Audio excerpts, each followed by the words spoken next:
Triple H to walk through AEW's Forbidden Door? Really? Even more news on the issues with Shane McMahon at the Royal Rumble. Kurt Angle reveals recent scrap WWE return plans and a whole bunch of your questions. Hello, welcome to the Solo Sunday News here at What Culture Wrestling with myself, Andrew Pollard. I hope you're having a good Sunday, whatever you're doing, whatever you've done, whatever you plan to do. I hope it is all as good as can be. Be sure to like, subscribe, comment, all of that good stuff. But we've got some good wrestling news for you here. Some juicy stuff, some speculative stuff. I will add that in there. That can hopefully keep your Sunday ticking along. If you're wondering why I'm at a slightly weird angle or a different angle to normal, I have a massive dickhead of a cat that's right there that's just thought, nah, it's all right, I'm going to sleep in the usual spot. So you get me from a weird skewed angle, which hopefully editor Ryan can do something decent with. But yes, Triple H to AEW, would this be a thing, or is this merely a juicy headline to get you to click on this video? Who knows? But this was a thread. It is purely speculative, and it's Sunday. It's a quiet news day, so we like to speculate on Sundays. Solo speculating Sunday news doesn't really have a ring to it whatsoever. But this is a Reddit thread that was started by a user called King Badford, who presents some evidence. Basically, Tony Khan has said that on Dynamite this week, there is going to be, as he put it, a top wrestler will walk through the Forbidden Door this Wednesday and debut in AEW. More info to come. Thank you to everyone who joined us for a great Rampage tonight. See you Wednesday on TBS. Now, Tony Khan followed this up with the Forbidden Door could be open for anyone from any wrestling promotion in the world, whether or not it's a company AEW is on good terms with. Even if it's someone from a company that's open for business, they're also welcome to slam the door in the face of the prior company. So yeah, the logic here from Reddit is that basically Tony Khan doesn't normally, he's not referenced Forbidden Door in terms of a free agent before. Forbidden Door has been a term used for maybe someone from New Japan Pro Wrestling coming in, maybe somebody from Impact Wrestling coming in, or vice versa, maybe someone from AEW going to Impact. So this seemingly is the first time that Forbidden Door has been used for a talent who is also classed as a free agent. And also the fact that it's Reddit conspiracy theory goodness, and I'm all here for it because, like I said, it's a Sunday. And also because Tony Khan, this other evidence that's provided is because Tony Khan cannot stop tweeting about this, which is people are thinking that because he's tweeting so much, surely it's going to be a huge deal. But the thing is on that, Tony Khan tweets a lot anyway. The dude he's very much a guy who promotes his product, whether it's on a Wednesday, whether it's on a Friday, whether it's on a pay-per-view weekend, whether it's in the week. He's very good at shouting very loudly about what is to come on his programming. And in the age of social media, that's something that is pivotal to any success of I say a fledgling company. I mean, AEW, we're 3 years down the line now. But when a company's getting started up, it's important to put yourself out there on social media. And Tony Khan is excellent at that. So the theory that because Tony's talking about it a lot, tweeting about it a lot, means it's going to be something like Triple H coming in, I don't know. Another point of reference is that Cody Rhodes has got that. Basically, this guy on Reddit is lined up that Cody Rhodes, Triple H is going to come in to feud with Cody Rhodes because Cody Rhodes essentially is working a Triple H like gimmick, which I mean, this is the first time that it will not be the last time that comparison's been made between Cody Rhodes and the game. I am the game, and it's all about the game and how you play it. La la la la la la. But yeah, to me, all of this, it is just fun speculation for a Sunday. Triple H not going to AEW for a slew of reasons. Maybe he does in the future, who knows? But right now, he's contracted as a executive with WWE. He's taking time away from wrestling to deal with the fallout of his surgery he had for a cardiac event, as it was described last year. So I don't think he's in any rush to return to wrestling on TV. As in, when I say wrestling, I mean pro wrestling, not wrestling as in like getting in the ring, lacing up the boots. I don't think he's in any rush to return to wrestling television anytime soon. And if it was going to be that, I don't think it will be AEW as well. So yeah, it's a fun one for your Sunday, but it's a slow Sunday. So, you know, let's have a bit of fun. If you think Triple H is going to go to AEW, let me know in the comments. If you think Triple H and Cody is destined to happen, they're going to fight over the shovel, brother, then let me know. Throw it in the comments. If you think this is all a load of toss, throw it in the comments. But speaking of a load of toss, Shane McMahon. See, last week I've yet to do a news video covering this. Wilborn, God love him, he is on the brink of a breakdown because of Shane McMahon having to talk about this every week with new nuggets of information coming out. But yeah, there's another update on the Shane McMahon story, and this update comes from Fightful Select, from Sean Ross Sapp over there. Those guys at Fightful who pretty much always bang on the money. And this latest update says that, of course, there is this heat with Shane McMahon from how he acted at the Royal Rumble, how he booked the men's Royal Rumble match. Large parts of it were designed for him to shine. He was the lead writer of it, the producer of it. And so much did he annoy people that eventually he got quietly let go, I think was the term doing the rounds in the week, from WWE. Now, you know, it's you done messed up a lot if you've been let go from your dad's company.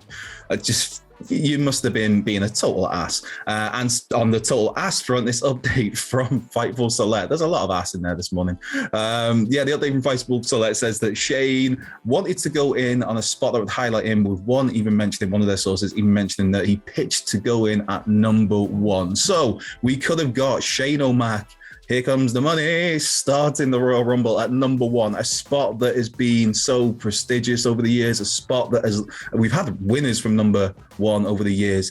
Shawn Michaels, of course, Shawn Michaels being the first one to do that, much to my chagrin, because boo to Shawn Michaels, always boo to Shawn Michaels. So Shane could have been at number 1. He wanted to go at number 1. Why didn't he go in at number 1? Because Vince McMahon himself went, nah, mate, come on. Chill out a bit. And it wasn't just Vince who was unhappy with that idea, but Brock Lesnar as well. Some of the ideas that Shane were pitching annoyed Brock Lesnar. Now, if there's 2 people you don't want to annoy in that company, one is the guy who runs it day to day. As much as we can talk about possible sales, about Nick Khan, about Vince maybe stepping away, and maybe it's time to step away, Vince runs that day to day. So you've annoyed him. And the other person you don't want to annoy is the former UFC heavyweight champion who could snap you like a twig and could snap anybody on that roster like a twig if he just thought he's having a bad day. Brock and Vince were 2 of the people who weren't happy with Shane's plans. And that's part of the reason why those plans didn't happen. But it's like, this story just like fascinates me. I know we've talked about it a lot, and hopefully this is the last extra nugget to come out on this, but it just fascinates me, the fact of what you see what he did in the Rumble, and it's like, what more did you want to do? It's like, sold the super kick from Kevin Owens. You eliminated Kevin Owens, a former world champion, a former Universal champion. You outstruck Matt Riddle, legit MMA, former UFC fighter Matt Riddle.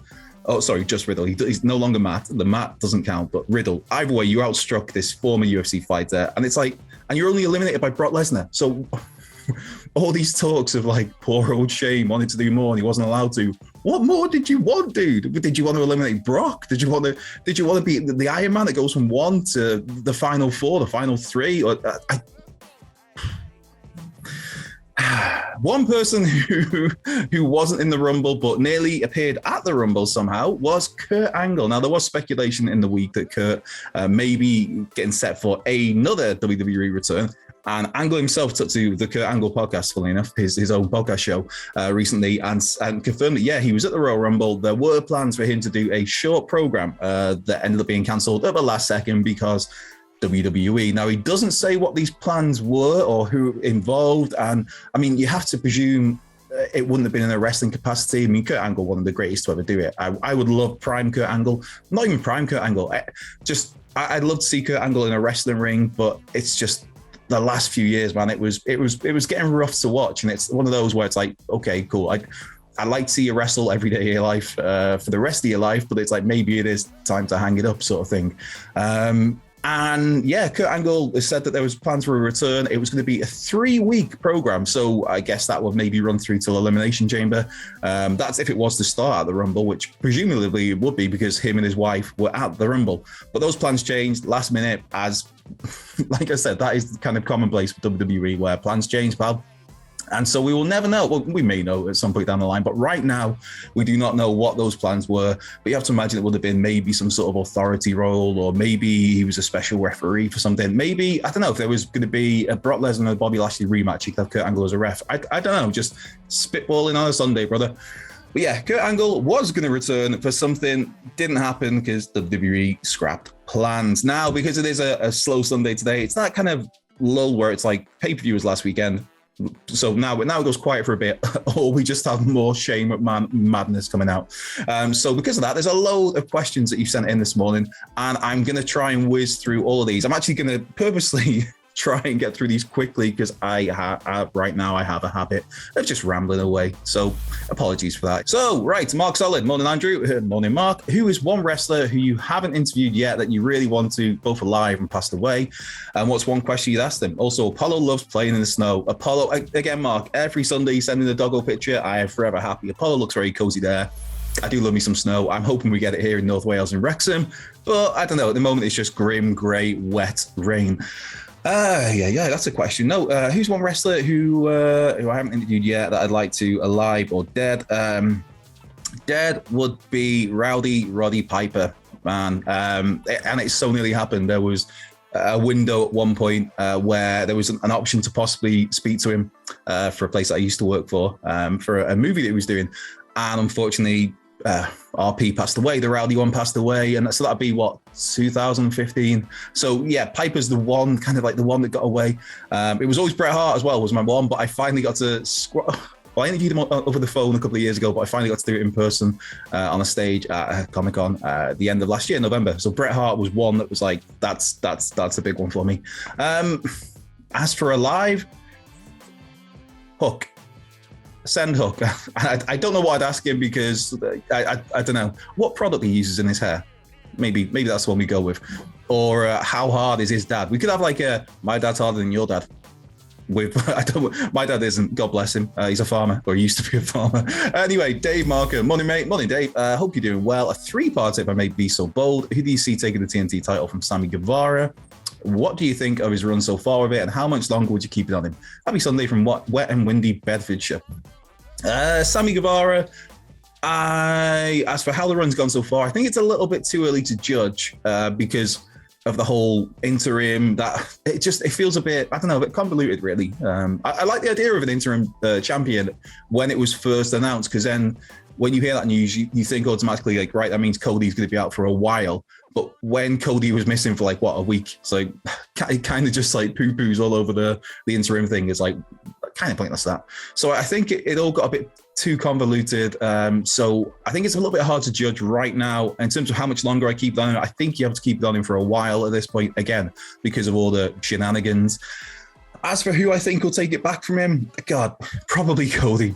Probably Cody. No, I think... I don't know. I could see Adam Cole going into that spot. I think Cole is probably... I think he's getting geared up for that Britt Baker push of last year, was it? When coming off the back of the lights out match with Thunder Rosa, where Britt lost, but what did she really lose? It's a bit like the old thing with Jericho and Michaels when it was the unsanctioned match. And like, yeah, okay, Shawn won, but what did he really win? And then Jericho went and won the world title later that night with no tooth. That was it. He was missing a tooth, wasn't it? So I think maybe Adam Cole he kind of follows in Britt's footsteps, the MD from last year, where, okay, he lost against Orange Cassidy.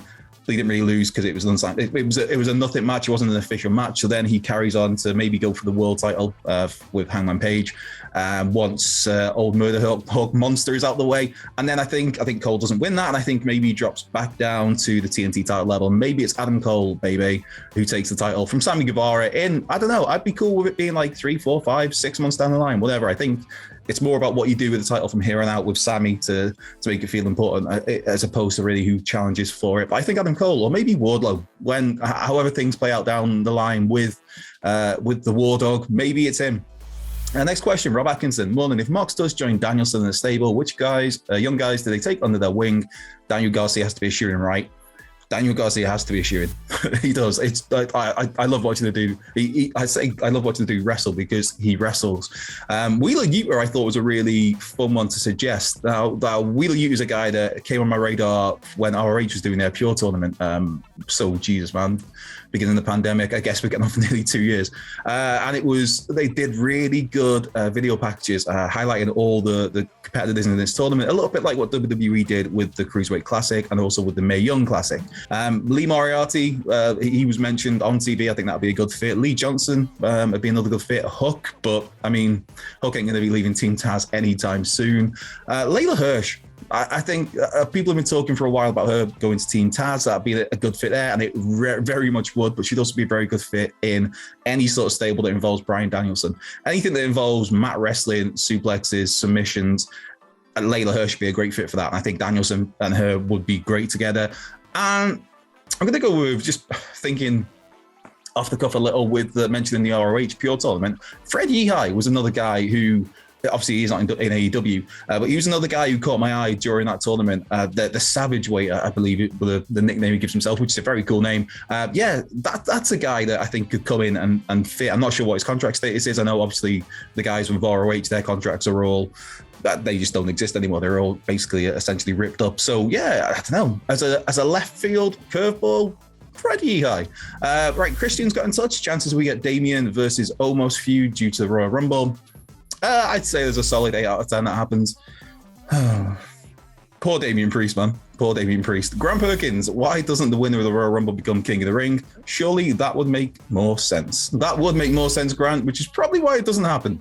Also, go and give Grant Perkins a follow at that Grant Perkins, I believe it is, or the Grant Perkins. It's the Grant Perkins. Next question. Liam New, do you think SmackDown should get rid of the Universal Championship and replace it with the World Heavyweight Championship to make more of a difference between brands and add more prestige? No. To keep it brief, Liam, I think it's touching on what I was mentioning with the TNT title, Sammy Guevara. I think it's more a case of it's not so much what the belt looks like visually. It's about how it's the person's got it, the prestige that they bring to it, and how it's held, how that person's booked. And I think with Roman Reigns, you've got the best booked person in the company. He's been the star of the company since he made his return and turned heel. So I think at the moment the SmackDown title's in a very good place. The only other side of the fence is that Roman's been super strong and looks great, but you look at the rest of the roster and it's like, oh, he's already beat that guy. He's already beat that guy. So when you look at the potential challenges, it's like McIntyre's on the horizon at some point. But again, he's already beaten McIntyre. Goldberg, we know how that's going to go. At Brock at Mania. So I think it's more about the title itself. But I think the SmackDown title's in a really good place. Raw title, though, don't know, man. Right, Shreyut, I apologize if I've pronounced that incorrectly. It's got in touch to ask, I feel the Kenny Omega arc since arriving in AEW till Hangman winning the title has been one of the most brilliant character developments in wrestling. Where does he go from here or after the inevitable Cole storyline? I think you've kind of hit the nail on the head there. I think it is the inevitable Adam Cole storyline of Adam Cole, baby, and Red Dragon versus Kenny Omega and the Bucks. I think that's something they do. And then once that's in the rearview mirror, I mean, it depends who's the babyface, who's the heels in that situation as to how things play out after that. If, for example, Kenny is, and to be fair, I think you could do it if Kenny was a babyface, but if Kenny comes out of that rivalry once that's done with the former Undisputed Era guys, then and he's a heel, then he goes back after Hangman Page, I think. And I think you could still do that match, that story, where it's Kenny is the one looking for redemption now. He lost the big match. He lost his prize. He lost the Impact title before that as well. He had to vacate the AAA World title as well, the Mega Universal, what huge name it's got that I can't remember off the top of my head. It's a Sunday morning. But yeah, I think Kenny's comes back, looks for redemption, goes after Hangman Page eventually. But yeah, before that, we will definitely, absolutely get Cole and Red Dragon versus Kenny and the Bucks, and it'll be great. And Sidgwick will erupt with happiness. All things golf and wrestling. That's an interesting Twitter name. I cannot do anything for you when it comes to golf, but I can have a crack with the wrestling. Morning, pal. Morning. Always enjoy your work on the Sunday news. Nice. Cheers. Thanks. Who do you think is the big surprise Tony Khan has announced Wednesday? Personally, I'm hoping Keith Lee. Could be Triple H, brother. No, I think Big Keith could be one option. Obviously, he is now officially, his 90-day non-compete is up. Him and Mia Yim recently got married as well, so congratulations to those two. It could be Big Keith. I think that's probably the logical one right now. Although Wyndham Rotunda, the former Bray Wyatt, has been teasing things on YouTube, so I don't know. I think with both of those guys, actually, I think they're always going to be the big rumor until they eventually do arrive in AEW. So yeah, if this happens again in a month's time and it's like Tony Khan hyping a big new arrival and Keith Lee hasn't arrived by then, the big rumor will be Keith Lee. So it's just, we're going to go around in circles. I don't think it'll be Johnny Gargano. I think with him, I don't think he's going to be doing anything until Candice gives birth, which I believe is they're due to have. I believe it's a son at some point this month. So yeah, I think Gargano's off the table just for now in terms of AEW or wherever. So yeah, I'd go with Keith Lee. I mean, if it was Ember Moon, Athena, I'd be cool with that. I think that'd be a good get for AEW. But yeah, I'm leaning towards Big Keith. And a final question: Edward Shirazhan's, a name I always like. Can Ricky Starks win all the belts? Yes, he can, because he's absolute the stroke daddy. He can do whatever he wants. Simple. My close personal friend, Ricky Starks, I should throw in as well, as I like to frame it anyway. But that has been it. This feels like it's gone really long after it was going to be really quiet. So apologies to editor Ryan if he's had to cut a lot out of this. But thanks to you for coming and watching, for subscribing. Hopefully, be sure to subscribe if you don't already. Like, comment, and mainly, importantly, just have a good Sunday. Whatever you're going to do, whatever you've got planned for your Sunday, I hope it goes well for you. I've been Andrew Pollard. You can follow me at Cultured Left Peg on Twitter if you want. You can follow us, of course, at What Culture WWE. Have a great rest of your day, and I will catch you next weekend.